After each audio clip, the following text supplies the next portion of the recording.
бул жашоону эки эле түрдө жашаса болот.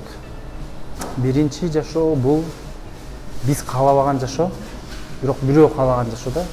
Балким биздин ата-энебиз, коомчулук, башка бирөөлөр да.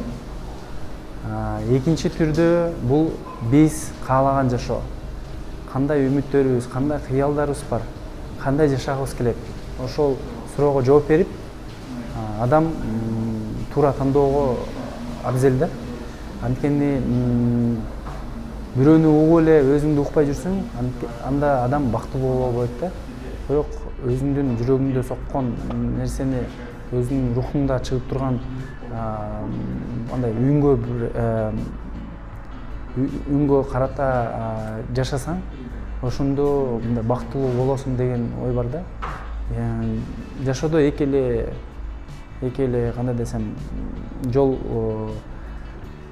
табылга маанилүү да. Биринчи бул өзүңдүн адамыңды табуу, ким менен үй бүлөнү курасың, ким менен өмүр бою жашайсың. Экинчи бул өзүңдүн ордуңду табуу да. Ошол эки нерсени адам тапса, мен ойлойм, ал адам бактылуу болуп эсептелет деп.